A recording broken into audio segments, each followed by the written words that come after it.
सुनीता जरा होशियार रहना। कर तो रही हो बेटे की शादी, लेकिन आजकल की बहुएं आते ही आतंक मचाने लगती हैं।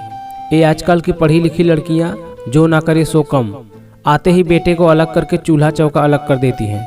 नंदनी जी सुनीता जी को सचेत करते हुए बोली, हाँ सुनीता, बिल्कुल सही बात कह रही है नंदनी। मेरी जान पहचान में अभी एक बहू आते ही लड़ाई झगड़ा करके सारा गहने ले लिवा कर मायके चली गई। अब तो कोर्ट में केस भी चल रहा है। तभी काजल जी बोल उठी, अरे मेरी जिठानी की बहू तो पति को लेकर मायके ही रहने चली गई। अब जेठ जेठानी बेचारी उसी घड़ी को कोसते हैं जब उन्होंने रेखा को बहू बनाने के बारे में सोचा था। नंदनी भी सचेत करते हुए बोली, सुनीता जी के बेटे की शादी तय हो गई थी और जल्दी ही बहू आने वाली थी, और साथ की सखी सहेलियां इस तरह की बातें करके सुनीता जी को बहुत डरा रही थी, और अब तो सचमुच डरने भी लगी थी। हे भगवान, कहीं ऐसी बहू मिल गई तो मेरा क्या होगा।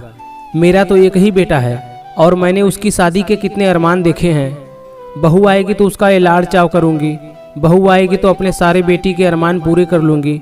अगर बहू बेटे को लेकर अलग हो गई फिर क्या होगा मेरा। हे भगवान। खैर सुनीता रश्मि को मयंक की दुल्हन बनाकर अपनी दहलीज पर ले आई, लेकिन रश्मि ने आते ही सारे बड़े प्यार से घर की जिम्मेदारी अपने कंधों पर उठा ली। मम्मी जी, बहुत जिम्मेदारी उठा ली आपने, अब आप आराम करिए, अब से घर की जिम्मेदारी हमारी है। दूसरे दिन ही रश्मि बोली, ये क्या, ये कहीं दिखावा तो नहीं कर रही हैं सब कुछ मुझसे हथियाने का।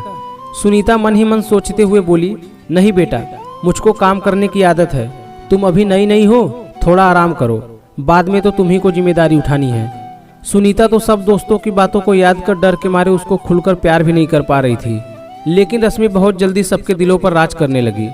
वो अपने कोमल व्यवहार से बाबा ससुर दादी सबकी चहेती बन गई। जब वो मुस्कुराते हुए अपनी बातें करती तो सबको बहुत अच्छा लगता। भाई, हमारी रश्मि बिटिया के हाथों में तो साक्षात अन्नपूर्णा माँ समाई है। भोजन तो देखो कितना स्वादिष्ट बनाती है।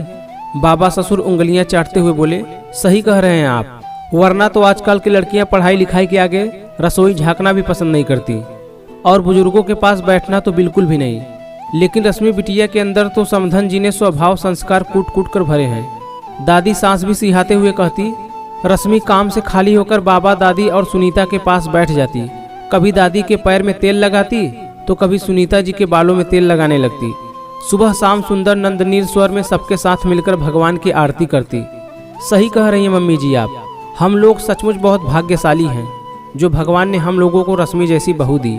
हमारे तो भाग्य ही खुल गए। भगवान ने हमको बेटी नहीं दी थी, लेकिन रश्मि के आ जाने से ऐसा लग ही नहीं रहा है कि हमारी बेटी नहीं है। रश्मि का इतना प्यार और अपनापन देखकर सुनीता जी मारे खुशी के रश्मि के लिए प्यार के आंसू छलक उठे। कहाँ सबकी बातों में फंसकर मैं अपनी इतनी प्यारी बहू से मन ही मन एक दूरी बना रही थी। सचमुच मैं लोगों की फिजूल की बातें सुन सुनकर कितना घबरा रही थी, लेकिन मेरी बहू तो सचमुच लाखों में एक है। लोग सही कहते हैं कि ताली एक हाथ से नहीं बजती। अगर बहुएं कुछ गलत करती हैं तो कुछ न कुछ कमी तो जरूर ससुराल वालों की होती होगी। सुनीता ने मन ही मन सोचते हुए अपने दोस्तों की बातों को मन से निकाल फेंका और मन ही मन संकल्प लिया, कभी किसी की बातों में नहीं आऊंगी और अपनी बहू को खूब प्यार करूंगी।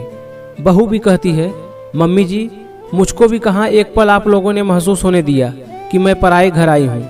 मैं तो वहाँ भी बेटी बनकर रह रही थी और यहाँ भी बेटी ही बनकर। रश्मि की आंखों में खुशी के आंसू झिलमिलाने लगे और वो सुनीता जी के गले लग गई।